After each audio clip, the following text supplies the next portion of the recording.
आजच्या काळात महिला शिक्षण, नोकरी, व्यवसाय आणि प्रत्येक क्षेत्रात पुरुषांच्या खांद्याला खांदा लावून पुढे जात आहेत. पण अनेकदा स्वतःच्या कायदेशीर अधिकारांची माहिती नसल्यामुळे अनेक महिला अन्याय, छळ किंवा शोषण सहन करतात. भारतीय राज्यघटना आणि विविध कायद्यांनी महिलांना अनेक महत्त्वाचे अधिकार दिले आहेत. हे अधिकार केवळ कागदावरच नाही, तर प्रत्येक महिलेला सुरक्षित, सन्मानाने आणि स्वाभिमानाने जगण्याचा आधार आहेत. आजच्या या व्हिडिओमध्ये आपण प्रत्येक स्त्रीला माहित असायलाच हवेत अशा 10 महत्त्वाच्या अधिकारांबद्दल जाणून घेणार आहोत. त्यामुळे हा व्हिडिओ शेवटपर्यंत नक्की पहा आणि प्रत्येक महिलेपर्यंत ही माहिती पोहोचवा. क्रमांक 1. स्वतंत्र ओळखीचा आणि जगण्याचा हक्क. भारतीय राज्यघटनेच्या कलम 21 नुसार प्रत्येक महिलेला तिच्या आयुष्याबाबत स्वतः निर्णय घेण्याचा अधिकार आहे.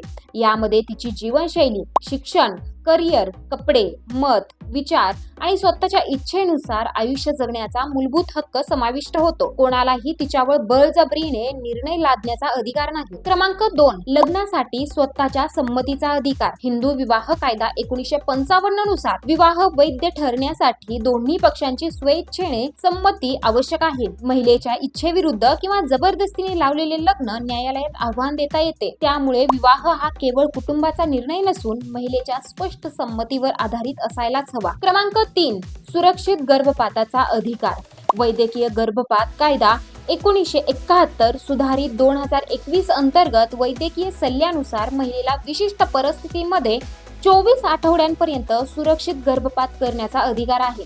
हा निर्णय कायद्यातील अटींनुसार आणि पात्र वैद्यकीय तज्ज्ञांच्या मार्गदर्शनाखाली घेतला जातो. क्रमांक 4. समान वेतनाचा अधिकार. भारतीय राज्यघटनेतील कलम 39 ड आणि वेतन संहिता 2019 नुसार समान कामासाठी स्त्री आणि पुरुषांना समान वेतन मिळाले पाहिजे. लिंगाच्या आधारावर पगारात भेदभाव करणे कायद्याने चुकीचे आहे. क्रमांक 5. वडिलोपार्जित मालमत्तेतील समान हक्क.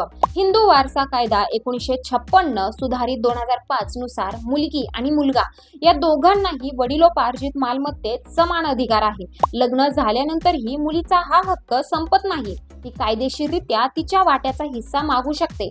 क्रमांक 6. कामाच्या ठिकाणी लैंगिक छळापासून संरक्षण. पोश ऍक्ट 2013 महिलांना कार्यस्थळी सुरक्षित वातावरणाचा अधिकार देतो.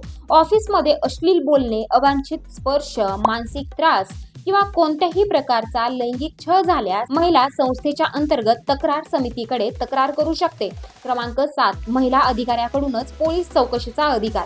भारतीय नागरिक सुरक्षा संहिता 2023 नुसार महिलांची चौकशी शक्यतो महिला पोलीस अधिकाऱ्यांकडूनच केली जाते. तसेच महिलेला रात्री अटक करण्यावरही कायद्यानुसार विशेष निर्बंध आहेत आणि अनेक परिस्थितींमध्येही तिच्या घरी जाऊन चौकशी करण्याची तरतूद आहे. क्रमांक 8. मोफत शिक्षणाचा अधिकार. भारतीय राज्यघटनेतील कलम 21 अ आणि शिक्षणाचा हक्क कायदा 2009 नुसार 6 ते 14 वर्षे वयोगटातील प्रत्येक मुलाला आणि मुलीला मोफत व सक्तीचे शिक्षण मिळण्याचा अधिकार आहे. शिक्षण हा प्रत्येक मुलाचा मूलभूत अधिकार आहे. क्रमांक 9. कुटुंबातील हिंसेपासून संरक्षण. महिलांचे कौटुंबिक हिंसापासून संरक्षण कायदा 2005 महिलांना शारीरिक, मानसिक, आर्थिक किंवा भावनिक अत्याचाराविरोधात संरक्षण देतो. पती, सासरचे किंवा इतर कुटुंबियांकडून होणाऱ्या हिंसेविरोधात महिला पोलिसांकडे किंवा न्यायालयात तक्रार दाखल करू शकते. आणि शेवट क्रमांक 10. हुंडाबंदीचा अधिकार. हुंडा प्रतिबंधक कायदा 1961 नुसार हुंडा मागणे, घेणे किंवा देणे हा दंडनीय गुन्हा आहे. लग्नाच्या नावाखाली पैशांची, दागिन्यांची किंवा इतर मौल्यवान गोष्टींची जबरदस्तीने मागणी झाल्यास महिला पोलिसांकडे तक्रार दाखल करू शकते. महिलांना मिळालेले हे अधिकार केवळ कायद्याच्या पुस्तकांपुरते मर्यादित नाहीत, तर ते प्रत्येक स्त्रीच्या स्वाभिमानाचे, सुरक्षिततेचे आणि समानतेचे प्रतीक आहेत. माहितीचा अभाव हा अनेकदा अन्यायाचे सर्वात मोठे कारण ठरतो. त्यामुळे हे अधिकार स्वतः जाणून घ्या.